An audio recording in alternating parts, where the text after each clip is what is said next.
Es TV. Canal 67 presenta una entrevista con veracidad, profesionalismo, carácter y objetividad. Iniciamos con Casos y Soluciones, conducido por Alfredo Villarreal. Hola, ¿qué tal, amigos tenentes? Qué gusto poder saludarles a través de STV Canal 67. Ahora tendremos una charla muy interesante, que es la geología en nuestro país. ¿Sabe usted que estamos en una zona bastante telúrica? Pues bien, hemos traído a los entendidos en esta rama. Me refiero, amigos televidentes, con nosotros ya está Kevin Cruz. Él es consultor de Ingeniería Estructural y Geotécnica. Él es máster en Ingeniería por la Universidad Pontificia Católica de Chile. Así que tendremos muy asegurada esta conversación. Como también tenemos con nosotros a Walter Hernández. Él es el coordinador de las maestrías de Ciencias de Geología de la Universidad de El Salvador. Y para entrar en materia, como cualquiera, bienvenidos, señores. Antes que nada, gracias por estar con nosotros, porque estos son los temas que deberíamos de tratar, ¿verdad?, para poder salir adelante en nuestro país. Quería consultarles a ustedes, estamos en una zona meramente telúrica, estamos en una zona que merece atención geotécnica. Totalmente. Es decir, El Salvador, llamémoslo así, sufre de génesis sísmicas muy importantes, de las cuales destacan dos, que son aquellas que se deben a la subducción, que es la interacción de las placas tectónicas frente a nuestras costas, y también a todas estas fallas internas en la zona continental de nuestro país, que prácticamente se debe al vulcanismo de nuestro país. Esas son como las fuentes más importantes de las cuales sufrimos terremotos en El Salvador. Hay otras, pero esas son las más relevantes. Bueno, hemos notado que a cada cierto tiempo hay un movimiento telúrico de gran envergadura. ¿Ya se cumplió este tiempo? Eso creo que es una, llamémoslo así, una falacia que se ha tratado de manejar durante mucho tiempo, debido a que se ha tratado de establecer un periodo de retorno cada cierto tiempo. Si ocurre un terremoto, por ejemplo, en el año 86, y luego ocurre otro sismo importante en el año 2001, la resta o la diferencia entre años es lo que usualmente las personas tratan de poner como un periodo de retorno. Sin embargo, esto no es real, porque desconocemos no la génesis de los terremotos, lo que desconocemos es el nivel de tensiones que está sufriendo el suelo en un determinado momento. ¿Qué es lo que ese nivel de tensiones? Al sobrepasar la resistencia del suelo es donde se libera esta energía y ocurre una falla. Ahora bien, nosotros, como le comento, no desconocemos cuál es el grado de tensiones. Sin embargo, eso es prácticamente una falacia que se repite. No sabemos cuándo va a ser el próximo gran terremoto, pero sí conocemos cuáles son sus propiedades, de dónde se originan, cuál es su tipo de frecuencia máxima que predominante, entre otros parámetros. ¿De dónde se origina esto? Tenemos dos tipos de, como le comento, dos tipos de génesis muy importantes. Una es de la interacción de la placa de los Cocos con la placa de Nazca. Una placa, lo que está es una interacción de tipo de subducción, que prácticamente una placa se está, llamémoslo así, interactuando con una placa superficial, y la interacción entre estas dos placas hace que se cree un nivel de tensión muy fuerte, que al sobrepasar la resistencia de esta interacción, de este movimiento que ocurre de una placa inferior con respecto a la superior, se libera una cantidad de energía muy importante. Esos son los terremotos que suelen tener magnitudes mayores a 6, 5 y que son catastróficos para nuestro país. Luego están los terremotos de fallas corticales, que son mucho debido por el vulcanismo en el país, la formación de los volcanes dentro de nuestro territorio, que esas también tienen un cierto nivel de interacción, que también ocurre a un nivel de tensión máxima, que al sobrepasar también la resistencia del suelo se libera la energía. Es como referencia al terremoto de 1986, El más reciente. Es el terremoto que se caracteriza por ser cortical. Y el del 2001, el del 13 de enero del 2001, es un terremoto tipo subductivo. Claro. Bueno, veamos ahora con el ingeniero Walter Hernández. ¿El suelo salvadoreño es vulnerable? Bastante, porque ¿En qué basan ustedes? cerca de las zonas volcánicas, los materiales de las erupciones recientes están algo sueltos. Ya, entonces eso tiene implicaciones para la construcción, ¿verdad? No son suelos firmes, fuertes. Bueno, ¿y a quién se le pide permiso para construir Esos, en una zona bastante que podría aquejar algún movimiento telúrico? Los permisos se solicitan al Ministerio del Ambiente y aquí en el área metropolitana se le solicita a OPAMS. A OPAMS. Sí, así es. Ya a nivel nacional parece que es al MO que se le tiene que solicitar el permiso y a las alcaldías. Pero esas cuestiones se necesitan regular a nivel nacional porque se está construyendo mucho en altura y sin embargo no tenemos todavía está en trabajo, en elaboración la ley que va a permitir, digamos, zonificar a nivel nacional la construcción en altura. Entonces se ha adelantado, las construcciones avanzan y eso no aparece porque está tomando algo de tiempo. Pero ingeniero, imagínese, usted es dueño de la 6ª planta. ¿Quién le responde cuando hay un movimiento telúrico y el edificio cae? Ahí desconozco cómo es eso. ¿Verdad? Porque sí, es no una sé. cuestión que llama la atención. Sí. Pero todos los edificios están asegurados. Ya, yo creo que por ahí va la cosa. Sí. ¿Cómo califica entonces usted nuestro suelo?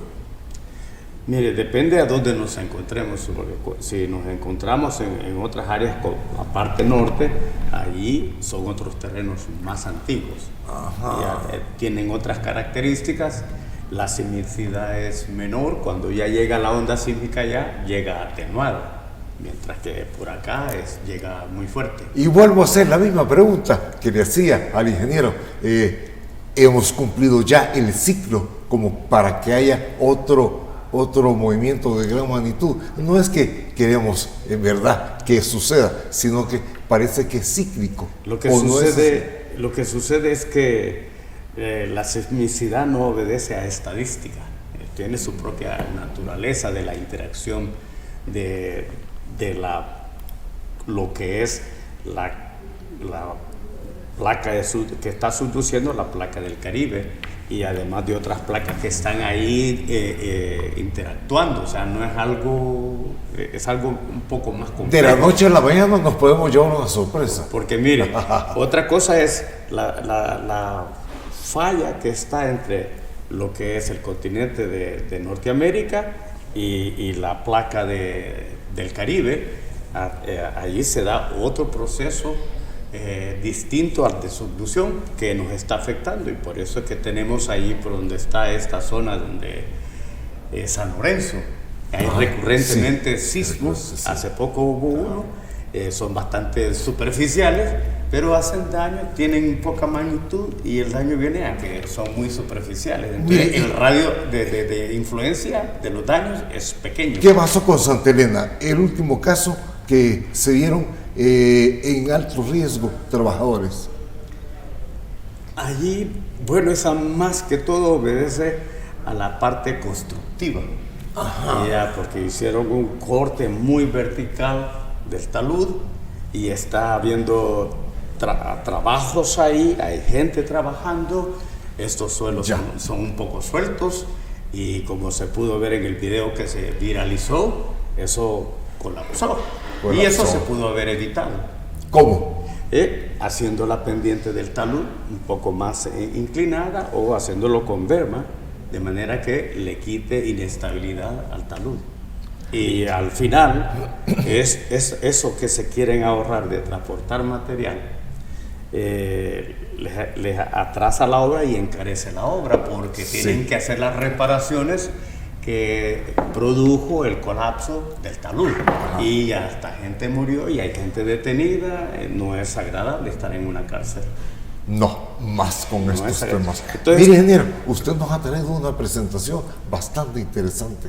Vamos a ver, producción, si comenzamos a desarrollar esta exposición que nos trae el ingeniero Walter Hernández. Él es el coordinador de maestrías en ciencias geológicas. Veamos a continuación, porque ahí el ingeniero nos va a ir explicando estos temas, amigos televidentes, son de mucha importancia, porque es a donde vivimos, es a donde tenemos los pies, como que dice, poner los pies en la tierra, ¿dónde es que estamos parados? Adelante. Esa imagen es histórica.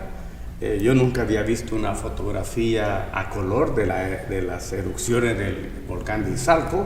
Me las enviaron desde Alemania, el nieto de Helmut Meyerabich, que fue un geólogo alemán pionero que vino con su familia, una criatura como de 6 meses y 2 niños chiquitos, y se vinieron a vivir a El Salvador durante 7 años. Él tomó esas fotografías como diapositivas en aquella época, y el nieto de él me las envió hará unos 5 años. Y esto es impresionante. Sí. ¿Qué más tenemos, ingeniero? Para que podamos seguir, producción, sigamos viendo cómo es, me imagino que estos son los niveles. Esa imagen ahí es bien interesante, y eso hace entender cosas que pasaron hace muchos años en la parte norte de Centroamérica, de Guatemala hasta Nicaragua, en donde se partió la losa de subducción y quedó en el manto, quedó fluctuando, y eso hizo que se levantara toda la zona norte, principalmente Guatemala, la parte de Honduras, y un poco nos afectó aquí en El Salvador. En El Salvador podemos notar la línea este-oeste que tiene la disposición del río Lempa y también del Torola, que básicamente ahí es donde se elevó, y el resto del país quedó más o menos quieto, y lo que es ahora esas elevaciones donde está el Pital, que alcanza más de 2.730 metros por ahí. Eso no era así, eran tierras más bajas. Ahora está bien alto. En Honduras eso es más alto. ¿Cómo se explica eso? Es por el empuje que ha tenido la losa que quedó fluctuando en el manto, que ha elevado toda la zona norte. Y ahí de tenemos otra, mire. Esa es la zona de subducción, que al lado derecho está, vamos a considerar que es el Pacífico, y ahí está la placa del Caribe, y donde se genera la fusión del manto para luego salir el magma hacia la superficie, que es lo que está alimentando los volcanes.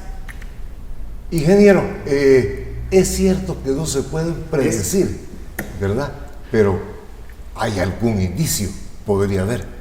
Mire, esta imagen es bien interesante. Veámosla. Esto de aquí, descríbela, por favor. Esto de aquí se identificó por primera vez en el 2009, pero solo supimos hasta el 2011 a través de un trabajo que publicó Daniel Alvarado, un muchacho español, de padre español y madre americana. Ajá. Y él trabajó en esta parte de Oriente, y él pudo identificar el Pulapar Fonseca, que es una cuenca de hundimiento que va desde todo lo que es allá por Berlín hasta Nicaragua, se extiende un poquito más allá. Extenso. Es grande, sí, y va a la falla por el Océano Pacífico. Todo lo que es el Golfo de Fonseca es parte de ese hundimiento. ¿Y usted qué dice, ingeniero Cruz, al ver estas placas? ¿Qué le parecen a usted? Básicamente, ¿qué conclusión puede tener usted a ello? Básicamente la zona norte de El Salvador, el ingeniero Hernández puede ampliar un poco más, se está desplazando de oeste a este, mientras que la parte sur de El Salvador se está desplazando de este hacia oeste en diferentes velocidades, pero que afectan obviamente sobre todo a la parte central de El Salvador. Ese tipo de movimiento es el que justamente ocasiona la interacción de las fallas corticales o las que se encuentran en la franja central del país. ¿Se pueden volver atrás las imágenes? Claro, producción, volvamos atrás. Parece que el ingeniero tiene algo que decirnos. Mire, vamos atrás. Es ahí. Va, ahí, veámoslo ahí. Esta imagen está mostrando cómo Veamos. el antearco, que es un pequeño bloque que viene desde Nicaragua y se extiende hasta Guatemala, eso se está moviendo casi este-oeste, y la placa del Pacífico se hunde debajo de todo eso, mientras que hay otra flecha que va en dirección al este. Centroamérica está siendo partida en dos partes. Correcto. Y esa falla, aquí en El Salvador se le llama zona de falla del Salvador. En Guatemala le llaman falla de Jalpanagua. Pero me recuerda a alguien que dijo que la montaña se había movido. Es que eso se mueve. Lo que pasa es que no lo percibimos porque son milímetros al año. Se mueve. Entonces, como que hubo un desfase ahí. Hay una dinámica, en verdad, y eso es lo que le da la vida a los volcanes, a los sismos. En fin, es donde vivimos y tenemos que acostumbrarnos. ¿Esta corresponde, ingeniero? Esa es una sección norte-sur de que está cortando lo que antiguamente fue un volcán. Poca gente los conoce, Panchimalco. Ya tiene más de 3 millones de años. Y luego se formó el volcán a la par, el volcán Planes de Rendero. Correcto. Colapsó ese volcán de Planes de Rendero y su última actividad la tuvo a través de lo que conocemos como el Cerro San Jacinto, que en verdad son 3 volcanes. Ahí los puede ver. El Cerro San Jacinto, volcán. Son 3, sí, son 3 volcanes, no es uno. Vaya. Y ya que están... Cultura general, señores. Están juntitos ahí, está el de San Marcos, que es un poco andesítico, de ahí hay 2 dacíticos que son más viscosos, como quedan como si fueran sorbetes. Ya, entonces está uno en el lado de que es Soyapango y el otro que es San Jacinto. Ya no se ha fechado muy bien esos 3 volcanes, pero eso le toca a las siguientes generaciones hacerlo. Porque realmente si estamos viviendo en esta situación, solo me recuerda a Japón con sus movimientos telúricos. Ellos han desarrollado tecnología. Sí, mucha tecnología. Lo bueno es que no están activos ya, esos ya no vuelven a hacer erupción. Ya. ¿Por qué lo dice? Tienen su vida. Ya tienen su vida y no tienen la alimentación, ya porque eso está yendo hacia el sur. Ya se acabó la vida de San Jacinto. Estaríamos preparándonos para un nuevo movimiento telúrico. Esto todo el tiempo va a haber. En promedios hay 13 sismos en el país. Lo que pasa es que no los sentimos. 13 diarios. Diarios, en promedio. Ok. Sí. Y muy pocos son los que pueden sentirse. Los equipos lo detectan. Sí.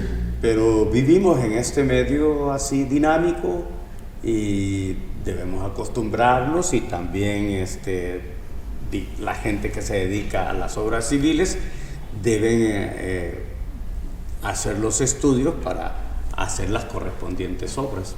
Él puede extender un poquito más esto. Una guía. Vamos nosotros en estos momentos, amigos televidentes, a un corte. Tengo unas sugerencias para usted. Ya venimos.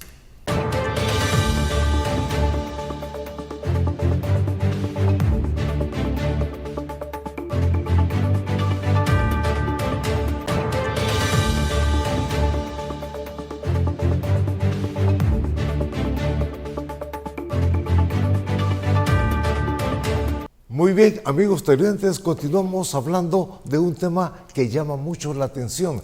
Recuerde usted, estamos en un país telúrico. ¿Recuerda usted aquella frase que decían, el Valle de las Hamacas? ¿Por qué? Porque estábamos en un va y ven. Ahora bien, ingeniero Cruz, quisiera ver las placas que nos ha traído y saber sobre todo hasta qué punto estamos preparados como para hacerle frente a un terremoto de gran magnitud. Recordemos el de Turquía. Correcto. En mi opinión, creo que crear una cultura sísmica es lo que necesitamos en nuestro país, debido a que desconocemos exactamente cuál va a ser el siguiente gran terremoto, la fecha en que este va a ocurrir. Esto nos exige a nosotros como sociedad tener que estar preparados para este evento. Estar preparados no solamente significa conocer el origen de nuestros terremotos, sino también en nuestras viviendas, por ejemplo, en las instituciones gubernamentales, en los comercios. Estamos preparados para un terremoto. No implica necesariamente tener solamente una zona de seguridad, sino también preocuparse porque los equipos que nosotros tenemos, equipos electrónicos, estanterías, todos estos estén de alguna forma asegurados, no desde el punto de vista económico, más bien desde el punto de vista físico. Estos pueden tener, por ejemplo, una especie como de sostén en la parte superior en el caso de los muebles para evitar su volteo.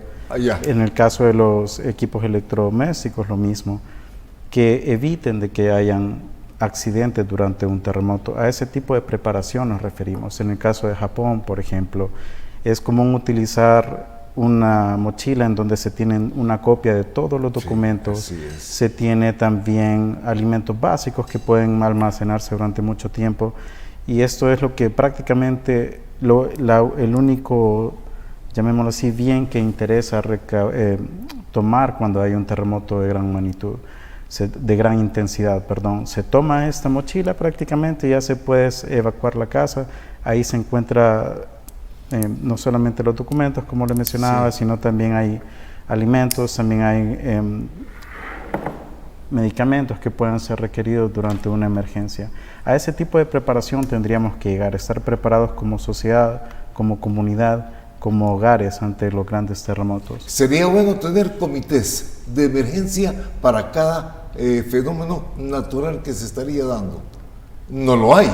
Sería ideal de que cada comunidad también tuviera su propio protocolo, llamémoslo así, no solamente los hogares, sino que las comunidades, para poder atender emergencias. En este caso en particular, yo recomendaría siempre de que se llamen a los profesionales, tanto ingeniería y también arquitectura, que puedan hacer inspecciones en las viviendas cuando haya una duda sobre la calidad de esta. Es importante prepararnos para un gran terremoto. No solamente esperar a que este ocurra, podemos prevenir daños. La gran mayoría de accidentes durante un terremoto ocurren justamente por elementos no estructurales. No necesariamente porque falla la estructura, más bien porque cae un aire acondicionado que pueda caer, que no esté mal sujetado. Una parte no estructural, como podría ser un parapeto que no esté bien asegurado, que esté dañado. Todo este tipo de elementos nos pueden crear accidentes que incluso pudieran perjudicarnos mucho. Como lo comento, la gran mayoría son ocasionados por ellos. Entonces, ¿por qué no vemos la presentación que nos ha traído para que nosotros podamos ver y vayamos viendo, amigos televidentes, educarnos, la cultura? A veces no tenemos cultura en muchos rubros, pero ya que estamos en un país telúrico, ¿verdad, ingeniero? Inminentemente telúrico, y no tomamos las medidas, ¿verdad? No se ve que se tomen medidas así, a corto plazo. Tectónicamente muy activo. Tectónicamente muy activo. Y volcánicamente también. Correcto. ¿Cuántos volcanes en El Salvador? Bueno, los reconocidos que están activos son 23. Imagínese en El usted. Salvador el número de volcanes anda cerca de los 1000. Ya es una cantidad un poco, ¿verdad?, ya considerable, ya hay que ponerle atención. Y tan pequeño que es el territorio. Correcto. Ese es el problema. Ahora, ingeniero, podemos ver la presentación, ingeniero Cruz. Por A ver, supuesto. producción, veamos esa presentación. Queda en la voz de Kevin Cruz. Sí, Buena lo que voy a tocar en presentación. este caso son algunos aspectos brevemente sobre la parte estructural del país, un poco del comportamiento de las edificaciones. Voy a mencionar posteriormente un poco el tema de periodicidad de los terremotos que usted ha preguntado. Sí, es muy esta importante, tarde. Kevin. Y también voy a hablar sobre algunos mitos que se manejan en el país. Nuevamente, estar preparados para un terremoto no implica solamente tener una zona de evacuación, sino también tener aquellos elementos no estructurales asegurados para evitar que estos, por un volteo o por una caída, nos dañen. No sé si pudieran en la primera diapositiva correr el video, por favor. Vamos a ver, Sí. ¿será esa, maestro? En ese caso lo que estamos observando es, o tratamos de alguna forma de graficar, es cómo las edificaciones se comportan Ajá. durante un terremoto. En este caso se están presentando, llamémoslo así, o se están tratando de representar 3 tipos de configuraciones en cuanto a altura se refiere. A mayor altura para una misma sección estructural, los periodos de vibración o las oscilaciones suelen ser más altas. Ajá. Me parece que todavía no se ha corrido el video, si es posible. Vamos a ver, producción, a ver si podemos, el video, estas son diapositivas, hay video. Sí, es el primero del donde dice comportamiento de edificios, ahí tiene una opción ok, en la parte perfecto, veámoslo, ¿esta a qué se refiere? Creo que no están poniendo la primera diapositiva. Bueno, Bueno, voy a parece que- irme a la segunda diapositiva entonces. Lamentablemente la primera no se puede correr, pero sí le pudiera explicar de que las estructuras tienen Ok, diferente eso es periodo, importante, periodo ingeniero, vibrado. porque hay que saber construir en un ambiente telúrico, en un ambiente hostil para la geología. Sí. Bueno, me voy a saltar la primera parte, como le comento. ¿Cómo? La segunda, que es Veamos. la que estamos viendo ahora mismo, es Si referente... usted tiene alguna observación, ingeniero, también se lo agradeceríamos, porque este es un debate de que, mire, estos temas no se hablan, pero hay que hablarlos. Claro, eso tiene que ver con la historia sísmica del país. Aquí lo que estamos observando son algunos de los terremotos históricos que han ocurrido, que estos prácticamente datan desde el año 1524, donde se hizo el primer registro gracias a las referencias de Díaz y José María Cáceres. Los terremotos son prácticamente una situación que son inherentes a nuestro país. Tenemos que aprender a vivir con ellos y no solamente han ocurrido antes, sino que ocurren y seguirán ocurriendo en nuestra historia. En la siguiente diapositiva, creo que trataré de responder su duda. ¿Cuál es la frecuencia de nuestros terremotos en El Salvador? Ahí está. Podemos, cada uno de estos puntos representa el año en donde ha ocurrido un terremoto o un evento intenso. En este se trata de graficar bajo los años en los que ha ocurrido y el intervalo que ha ocurrido entre cada uno de ellos, mencionado ahí como el valor de T, cuál es la frecuencia de nuestros terremotos. Como se podrá observar, a la par de cada año aparece un DT, que sería el intervalo del tiempo. Para unos es 15, otros tiene 5, 2 años, 31 años, 36 años, etc. Tratar de poderle poner un periodo de retorno a los terremotos no es posible. No podemos predecir prácticamente un proceso que toma o ha llevado 250 millones de años de ocurrir, con información de tan solo 500 años que nosotros tenemos. Conocemos, 500 años. conocemos la información, conocemos poca la exactamente, información. exacto, conocemos cuáles son las causas, pero el nivel de interacción del subsuelo es muy complejo. Por eso no podemos definir cuándo va a ocurrir el próximo. En la gráfica se trata de poner alguna forma de ajuste estocástico para poder determinar cuándo va a ocurrir el próximo terremoto, pero esto es básicamente una forma de decir no es posible. No puedo utilizar una curva polinómica de décimo orden como para poder venir a querer decir que el próximo terremoto ocurre en tal cantidad de años. Esta es la mejor curva que se pudiera ajustar, llamémoslo así, pero no es aplicable en la realidad. Las condiciones Ajá. naturales de los territorios ahorita es una. Hace 140 millones de años atrás, Centroamérica estaba en otra parte, ¿Correcto? estaba en otro lugar y ¿Privilegiado o...? no, es que no, se estaba moviendo desde México hasta venir acá y eso tomó cerca de unos 190 millones de años, todo ese traslado de estos bloques. Y ahora está ahí. ¿Y cómo es que se puede trasladar una montaña? Como dijo alguien famoso por ahí, ¿verdad? Se va Que- estudiando las rocas más antiguas y así, ¿verdad? Cuesta bastante, pero se va haciendo gradualmente en la medida que se van conociendo las rocas donde estaban ubicadas anteriormente. ¿Y usted cree que con el equipo que tienen ustedes podrían salir adelante, tener datos más precisos ¿Sobre?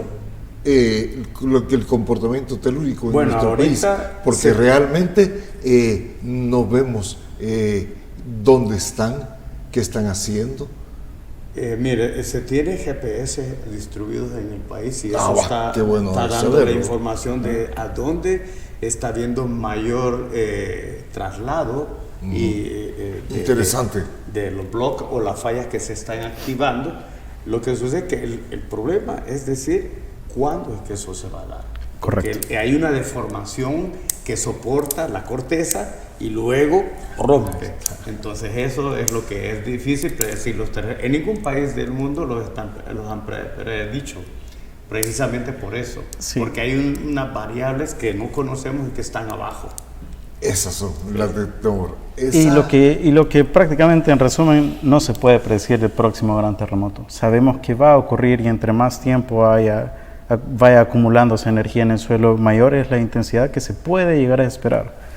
Pero no podemos predecirlo. Eso es como para Se dicen 20 años. desmitificar Se dicen la 20 situación. años. ¿Ya han escuchado ustedes? Sí, pero es algo que, como le mostraba en la lámina anterior, no se puede porque tenemos diferencias de tiempo entre un terremoto intenso y otro que ocurren entre los 5 o 2 años, incluso hasta los 16 y 47 años de diferencia. Ingeniero, y ahora con el cambio climático y todas estas altas temperaturas, estaríamos más propensos a sufrir uno de estos eventos. El cambio climático en nuestro caso afecta mucho en el tema de cómo interactúa el suelo, por ejemplo, con estos grandes aluviones que están ocurriendo o con esas lluvias que van degradando también o que hacen más propenso el tema de erosiones, por ejemplo, en las edificaciones. El cambio climático en efecto tiene un valor, es una componente muy relevante para el sector de construcción. Ahora, en la diapositiva que estamos viendo, en la número 4, es otro mito que se tiene aquí en el país, que se habla usualmente sobre la magnitud sísmica, pero no se toca mucho sobre el tema de intensidad sísmica. La magnitud sísmica es la que utilizamos usualmente y que se trata de mencionar con una escala mal empleada, en mi opinión, que es la escala de Richter. Siempre se menciona, ustedes sabrán en las noticias, un terremoto de magnitud 7 en la escala de Richter, por ejemplo. ¿Por qué mal utilizado? Mal utilizado porque la escala de Richter fue empleada para un sismo y una frecuencia específica. Y a cierto nivel esta se presenta saturación y no puede representar exactamente a cierto nivel, a cierta escala. Ya no es capaz de captar cuál es la magnitud real de un terremoto. Es una escala que se dejó de utilizar hace mucho tiempo, pero que los medios por el momento lo siguen empleando. Sin embargo, ahora lo que nos referimos es en otro tipo de escalas, como por ejemplo la magnitud de momento. Esa es la que más utilizamos actualmente. En la siguiente diapositiva, por ejemplo, veámosla, por favor, producción. voy a pasarme esa, si... la siguiente, por favor. Ahí esa creo que es un ejemplo muy bueno. Veámoslo, explíquelo. Claro. Por ejemplo, aquí tenemos 2 terremotos importantes. El ocurrido en Chile en el año 2010 con una magnitud de momento de aproximadamente 8,8 y también tenemos en el caso de El Salvador a la derecha el terremoto de 1986 con una magnitud de momento de aproximadamente 5,4. A priori uno pudiera decir, bueno, el terremoto de El Salvador es más pequeño, no es tan importante, no fue tan relevante. Sin embargo, lo que hay que ver, lo que hay que apreciar realmente es la intensidad que este ocasionó. No es lo mismo que un terremoto ocurra a cientos de kilómetros de nuestras costas a tener un terremoto cercano, como lo mencionaba anteriormente el ingeniero Hernández. Y podemos ver justamente cómo las aceleraciones máximas que ocurrieron en los terremotos, para el caso de Chile, es de 0,68 G y para el caso de El Salvador es de 0,7 G. Entiéndase G como el porcentaje de aceleración con respecto a la gravedad. En el caso de El Salvador es mayor. Las aceleraciones que llegaron a existir, estamos hablando del 70% de la aceleración gravitacional en una componente horizontal. Entonces hay que ver siempre el tema de la intensidad, no solamente el de la magnitud, porque la intensidad es la que nos permite describir el nivel de daño que puede ocurrir en una sociedad. Ahí lo resume usted. Ahí se resume. Exacto. No sé si el ingeniero Hernández quisiera comentar algo. No, yo más bien quisiera mencionar las bondades de los volcanes, porque ¿bondades? Sí. Vamos a ver, claro, ¿cuáles son esas bondades, maestro? Los volcanes nos dan agua de buena calidad y no diga. porque en la zona volcánica es donde se tiene grandes acuíferos de buena calidad, ¿ya? Y también asociado a ciertas estructuras volcánicas se genera la condición geotérmica que permite, aprovechando el recurso que está en el subsuelo a 1500, 2000 metros de profundidad o hasta más, la energía geotérmica. Y se necesita, el territorio es muy pequeño. ¿Qué le parece si al regresar hablamos de esa energía que está bajo nuestros pies y que, bueno, usted sabrá lo mejor si estás viendo bien utilizada o qué? Volvemos. Amigos televidentes, vuelvo en breve con más. Estamos hablando de geología y los movimientos telúricos acá en nuestro país, pues usted ha notado que siempre cíclicamente hay un evento telúrico. Pues bien, estamos analizando esta situación. Si bien es cierto, no se puede predecir un terremoto, pero por lo menos tomar medidas, ¿verdad? Si en alguna oportunidad nos da esa chancecito. Ya volvemos, permítanos.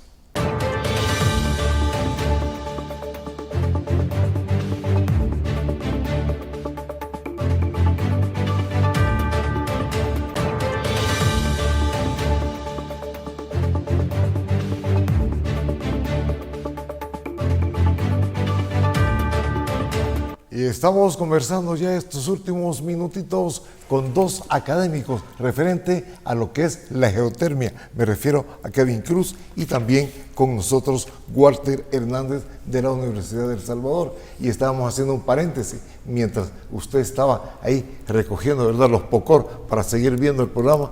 ¿Qué pasa con la energía que está bajo el suelo, la geotérmica? Han habido conatos de tanto comentario, pero ¿es posible tener energía? Sí, El Salvador fue uno de los primeros países en el mundo en aprovechar ese recurso. Y en 1975 comenzó a operar la primera planta geotérmica allá en Ahuachapán. Antes se llamaba Geocel, hoy se llama la Geo. Sí, y entonces eso lo que hace es que en determinadas zonas volcánicas hay algunas estructuras que son capaces de almacenar agua a altas temperaturas. Está en estado líquido, aunque pueda tener 240 grados centígrados, pero está en estado líquido. Entonces, a través de estudios previos que se hacen de campo, geología de campo, se hace también geofísica, estudios geoquímicos, porque de alguna manera esta agua tiene en superficie una manifestación y ahí hay o fuentes termales o también pueden haber fumarolas, y entonces ahí se sacan esos datos y se analiza cómo puede estar allá abajo. Pero aquí no tenemos esa sapienza, tenemos esta tecnología. Y ya no tenemos ahí dos campos geotérmicos en producción, pues, Berlín y Ahuachapán, ¿verdad? Y hay otros dos campos que prometedores en el cual pues se van dentro de poco a continuar estudiando con el fin de aprovechar el recurso. Es decir, sí hay recurso. Sí. ¿Y la plata para? Esa no existe todavía, pero para eso se hacen las inversiones. Y está el campo, lo que es Chinameca y San Vicente, que son los que van a... Esto es caro. Es caro, sí, pero se recupera la inversión relativamente rápido.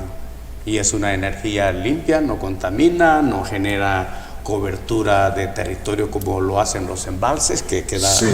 el territorio es chiquito y ya con esa área cubierta por el lago se hace más. Bueno, ¿y la GEO qué? Aquí no estamos para condenar a nadie, pero el papel que está haciendo la GEO es un papel adecuado. Así es. Para la GEO nuestros días. es lo que está haciendo, es la institución. ¿Pero cuánto tiene en el mercado la GEO colocado? No sé, esos datos no trabajo ahí, se los desconozco. Pero son mínimos. Pues no sé que no estoy trabajando ya, trabajé un tiempo, ya hace más de 26 años que me retiré de ahí, no se llamaba la GEO, se llamaba GeoCen.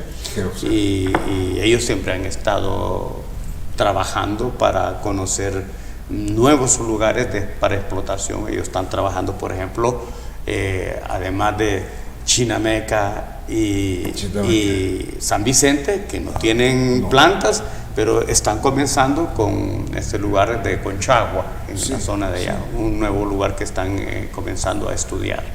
Y eso es bueno para la Claro, salud. es bueno porque necesitamos energía, si no tenemos que usar combustible, y tan caro que se están poniendo los combustibles ahora. Y el tema de la las plantas contaminación. térmicas, eso es caro, la producción de energía.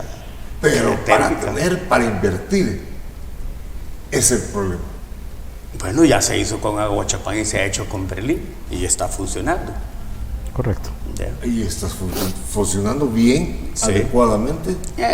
Digamos, dentro de la... Siempre hay, ¿verdad? Sí, dentro de las condiciones nuestras, están ahí operando. Ya, y sintámonos contentos. Y ojalá que el campo de Chinameca y de San Vicente sean muy buenos campos. Y esto descansa la tierra. No, lo que se hace es que ahí está la energía. Es Está la como que energía. usted tenga dinero acá y no va a pasar hambre. Si tiene dinero, saca dinerito y va a comer algo. Claro, La geotermia está ahí y que no se ha utilizado antes es otra cosa, pero potencialmente ahí está y puede echar mano de ella. Porque va a ser necesario. Sí, llegará un momento, porque el padre Epa ya dijo ya. El Momento. país puede vender energía también a Honduras, a Guatemala, y lo ha hecho con recurrencia. Así es. Ahora bien, ya tengo poquito tiempo. Estos temas, rápido se ve el tiempo, ¿verdad? Correcto. La situación geólica de nuestro país, ¿cómo la puede catalogar usted? ¿Es estable, inestable o podríamos darnos una sorpresa? De mi parte, quisiera mencionar que en El Salvador se están haciendo esfuerzos por cambiar esa realidad. Me gustaría tal vez si pudiera presentar la diapositiva número 13 para poder ejemplificar lo que La se 13. ha logrado. Vamos a ver, producción, si tenemos ahí la 13 para que nos vayamos ubicando, para que podamos seguir enriqueciendo esta bonita conversación. Porque realmente, amigo televidente, si estamos pensando que no estamos en una zona telúrica, pues es un problema, ¿no? Sí. Bueno, aquí podemos ver básicamente cuál es la proporción de diferencia de los registros, de los espectros de registro contra el espectro de diseño de El Salvador. ¿Qué es esto? ¿O cómo podemos explicar esto? En ingeniería estructural se utiliza un espectro de diseño que es una representación de la envolvente de las diferentes amenazas sísmicas que han ocurrido en el país. Esto nos permite a nosotros determinar cuáles van a ser las aceleraciones a las que se van a ver sometidas las edificaciones. Como podemos ver en la parte inferior, en la parte izquierda más bien dicho, se encuentran dos registros que pertenecen al año 2001 y 1986, para los cuales nuestro espectro de normativa debería de cubrir. Sin embargo, estos, para este caso en particular, no son cubiertos totalmente. Más bien la amenaza, como se puede ver en la parte izquierda, de los dos espectros de registro son mayores Sí. al que nosotros estamos diseñando. Esto es para este caso en específico, para otros casos es diferente. Pero, ¿qué es lo que se está haciendo? ¿Qué es lo que se ha logrado a nivel país? Pues el Ministerio de Obras Públicas, con un trabajo en conjunto con diferentes profesionales, hemos estado trabajando no solamente para adoptar mejores normativas, actualizar la nuestra sino también para mejorar también cuáles son las amenazas o más bien la demanda sísmica a la que nos vamos a ver envueltos. Esto es una evolución natural dentro de la ingeniería estructural y a nosotros nos complace que poco a poco se va avanzando en este tema. Hay muchos profesionales involucrados y se ha logrado de que este espectro de normativa ahora sí cubra toda la demanda sísmica que puede ocurrir en una determinada zona. Ahora bien, estamos hablando con el ingeniero, también con ustedes, la carrera de ingeniería, una nueva carrera de geológica en la UES, no hay.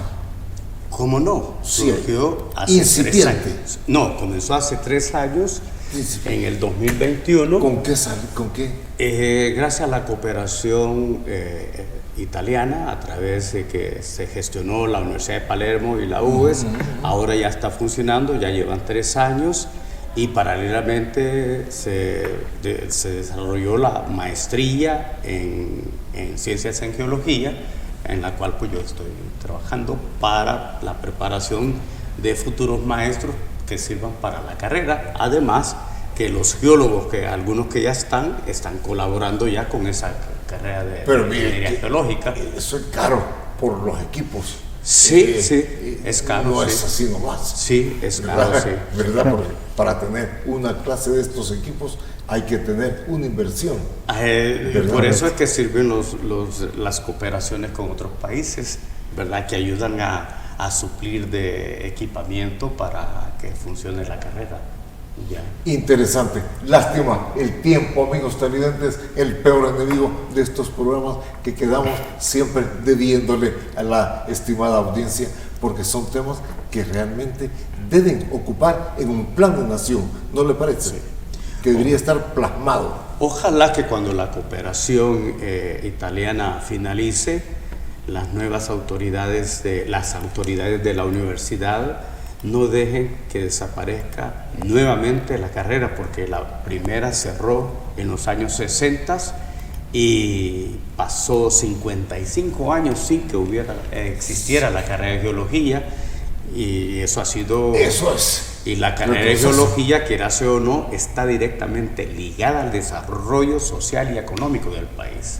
Eso no debe de pasar. Ingeniero, ha sido un gusto tenerlo acá y esperamos volverlo a tener por acá, porque sus visitas son bien breves por acá, ¿verdad? Pero vamos a tratar de tenerlo más seguido. Ojalá no vaya a haber un episodio, ¿verdad? Y nosotros estamos hablando de eso, pero hay que prever. Dicen que es mejor prever que curar. Así es. Es correcto. Ingeniero Walter Hernández, coordinador de las maestrías de la Universidad en Geología, muchas gracias. Gracias a usted por su invitación. Como también queremos agradecerle al ingeniero Kevin Cruz, él es consultor de Ingeniería Estructural y Geotérmica, manager en Ingeniería por la Pontificia Universidad Católica de Chile. Ya me enredé. Muchas gracias por la invitación. Muchas gracias. Muy amable. ¿Verdad? Y ojalá que sigamos dándole esto. ¿Por qué? ¿Por qué? Porque estamos en esta zona telúrica. Correcto. Yo quisiera y no tenemos cultura. cerrar quizás solamente con invitar al público en general que puedan recurrir a las páginas de Facebook de Asia para que puedan verificar de qué se está llevando a cabo la Semana Asia. Interesante. Y también llamarles también al público en general para que puedan asistir al evento de Casalco, es el 7 de octubre, donde se van a tocar eso y otros temas de prevención, haciendo una conmemoración del terremoto de 1986. Eso es para el 7 de octubre y está abierto para todo público. El propósito es crear nuevamente el tema este que le mencionaba de cultura sísmica. Ambas instituciones están siempre velando por el tema de seguridad y creo que están haciendo esfuerzos que hay que tomar en cuenta. Hay que darle su mérito, ¿verdad? Sí. Ingenieros, muchas gracias. A usted Pero muy sobre amable por todo- invitarnos. Agradecemos a usted por su invitación. No, Hasta de luego. ninguna forma. Siempre a la orden. Ingeniero, es un gusto. Pero sobre todo, gracias a usted, amigo tenente, que siempre está con nosotros a esta hora en su programa Casos y Soluciones. En la próxima tendremos mucho más.